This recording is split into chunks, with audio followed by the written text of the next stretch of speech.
केंद्र सरकारने LNG पुरवठ्यावरील बंदी उठवली आहे. पाकव्याप्त काश्मीरमध्ये संकट वाढलंय. मुंबई कोकणला ऑरेंज तर रायगड, पुणे, नाशिक घाटमाथ्याला रेड अलर्ट दिलाय. सेबीने ओपन मार्केट बायबॅकला मंजुरी दिली आहे. पुणे जिल्हा जागतिक शिक्षणाचं प्रमुख केंद्र बनणार आहे. पृथ्वी शॉ आणि आकृती अग्रवाल यांनी त्यांचं नातं संपवलं आहे का? प्रभासच्या 700 कोटींच्या फौजीवर निर्मात्याने मोठा दावा केलाय. या बातम्या आपण आजच्या पॉडकास्टमध्ये ऐकणार आहोत. नमस्कार, मी अनिरुद्ध गद्रे. आज 6 जुलै वार सोमवार. तुम्ही ऐकत आहात देशातील number 1 Marathi news website isakal.com चं पॉडकास्ट. पॉडकास्टची पहिली बातमी आहे LNG पुरवठ्याची. देशाला काहीसा दिलासा मिळालाय. केंद्र सरकारने LNG पुरवठ्यावरील आणीबाणीची बंदी उठवली आहे. मध्य पूर्वेकडून भारताला होणारा LNG पुरवठा पुन्हा सुरू झाल्याने हा निर्णय घेण्यात आलाय. काही महिन्यांपूर्वी होर्मुझच्या सामुद्रधुनीतील तणावामुळे गॅसच्या वाहतुकीत अडथळा निर्माण झाला होता, ज्यामुळे सरकारला विशेष व्यवस्था करावी लागली होती. आता परिस्थिती सुधारल्याने हे निर्बंध उठवण्यात आलेत. मार्चमध्ये सरकारने अत्यावश्यक ठिकाणी सर्वप्रथम गॅस पोहोचवला जाईल याची खात्री करण्यासाठी आपत्कालीन नियम लागू केले. आता शांतता प्रस्थापित झाली आहे आणि जलवाहतूक पूर्ववत झाली आहे, त्यामुळे या नियमांची आवश्यकता राहिलेली नाही. LNG बंदी उठवल्याने नैसर्गिक वायूवर सर्वाधिक अवलंबून असलेल्या क्षेत्रांना फायदा होईल. यामध्ये CNG, PNG, खतं, रिफायनरी, शहर गॅस वितरण आणि अनेक उद्योगांचा समावेश आहे. आता येथे पूर्वीप्रमाणेच गॅस पुरवठा उपलब्ध होईल. पॉडकास्टची दुसरी बातमी आहे पाकिस्तान व्याप्त जम्मू आणि काश्मीरची. पाकिस्तान व्याप्त जम्मू आणि काश्मीरमध्ये सुरू असलेल्या आंदोलनांच्या पार्श्वभूमीवर आंदोलकांनी भारत आणि जम्मू काश्मीरच्या जनतेकडे मदतीचं आवाहन केलंय. आंदोलकांचा आरोप आहे की पाकिस्तानी लष्कराने आंदोलनं दडपण्यासाठी अनेक भागांमधील अन्न आणि जीवनावश्यक औषधांचा पुरवठा खंडित केलाय, ज्यामुळे नागरिकांना तीव्र त्रासाला सामोरं जावं लागतंय.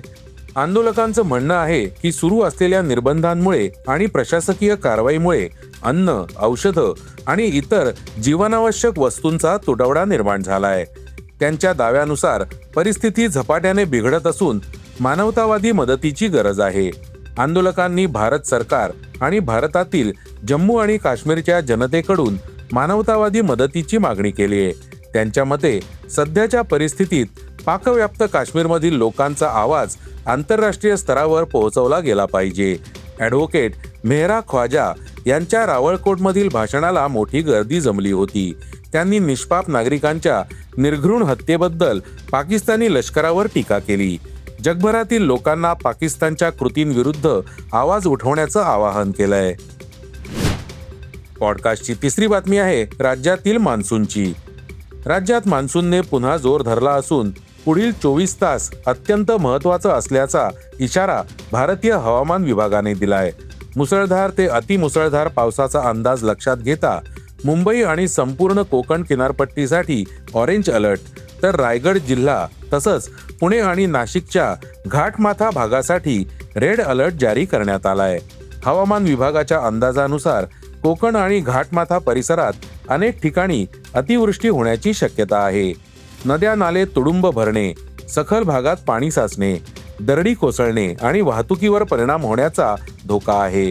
त्यामुळे नागरिकांनी अत्यावश्यक कामाशिवाय घराबाहेर पडणं टाळावं असं आवाहन करण्यात आलंय. उत्तर महाराष्ट्र आणि विदर्भातील अनेक जिल्ह्यांसाठी येलो अलर्ट देण्यात आलाय. या भागात विजांच्या कडकडाटासह मध्यम स्वरूपाच्या पावसाची शक्यता व्यक्त करण्यात आली आहे. दरम्यान मराठवाड्यात तुरळक ठिकाणी हलक्या ते मध्यम स्वरूपाच्या पावसाचा अंदाज हवामान विभागाने वर्तवला आहे. पॉडकास्टची चौथी बातमी आहे सेबीची. बाजार नियामक सेबीने शेअर बाजारात गुंतवणूक करणाऱ्या गुंतवणूकदारांसाठी एक महत्त्वपूर्ण निर्णय घेतला आहे. 1 ऑगस्टपासून खुल्या बाजारातील शेअर बायबॅकचा पर्याय पुन्हा सुरू होणार आहे. याचा अर्थ असा की जर तुम्ही शेअर बाजारात गुंतवणूक केली असेल तर आता तुमच्याकडे तुमचे शेअर्स विकण्यासाठी अधिक पारदर्शक पर्याय उपलब्ध असेल. यापूर्वी सेबीने ही प्रथा पूर्णपणे बंद करण्याचा विचार केला होता, परंतु आता नियमांमध्ये महत्त्वपूर्ण बदल करून याला पुन्हा हिरवा कंदील दाखवण्यात आलाय. पॉडकास्टची 5वी बातमी आहे पुण्याची. पिंपरी मोशी येथे प्रस्तावित इंडियन इन्स्टिट्यूट ऑफ मॅनेजमेंट नागपूरच्या नवीन शैक्षणिक आणि प्रशिक्षण कॅम्पसच्या बांधकामाचा मार्ग आता पूर्णपणे मोकळा झालाय. महाराष्ट्र सरकारच्या महसूल आणि वन विभागाने या संदर्भात एक शासकीय आदेश जारी केलाय. मोशी येथील प्लॉट क्रमांक 327 मधील 28 हेक्टर शासकीय जमीन IIM नागपूरला नाममात्र भाडेपट्ट्यावर देण्यास मंजुरी दिली आहे. या निर्णयामुळे पिंपरी चिंचवड आणि संपूर्ण पुणे जिल्ह्यातील उच्च शिक्षण, संशोधन आणि व्यवस्थापन शिक्षणाला नवी चालना मिळेल. हा प्रकल्प या प्रदेशाला जागतिक शिक्षण केंद्र म्हणून विकसित करण्याच्या दिशेने एक महत्त्वपूर्ण पाऊल मानला जातो. 3 जुलै रोजी जारी केलेल्या सरकारी आदेशानुसार मोशी येथील एकूण 37.02 हेक्टर सरकारी जमिनीपैकी 28 हेक्टर जमीन IIM नागपूरसाठी राखीव ठेवण्यात आली आहे. या जमिनीवर एक अत्याधुनिक शैक्षणिक आणि प्रशिक्षण संकुल विकसित केलं जाईल. संस्थेला ही जमीन सुरुवातीला 49 वर्षांच्या कालावधीसाठी भाडेपट्ट्यावर दिली जाईल, ज्याचे आवश्यक असल्यास आणखी 49 वर्षांसाठी नूतनीकरण केलं जाऊ शकतं. विशेष म्हणजे राज्य सरकार या मौल्यवान जमिनीसाठी संस्थेकडून प्रतिवर्ष केवळ ₹1 इतकं नाममात्र भाडं आकारेल. पॉडकास्टची 6वी बातमी आहे क्रीडा क्षेत्रातून. भारतीय क्रिकेटपटू पृथ्वी शॉ आणि त्याची होणारी पत्नी आकृती अग्रवाल यांच्या नात्याबद्दल सोशल मीडियावर एक गंभीर दावा केला जातोय. मार्च 2026 मध्ये साखरपुडा झालेल्या या जोडप्याच्या ब्रेकअपच्या अफवा अवघ्या 4 महिन्यांतच तीव्र झाल्या आहेत.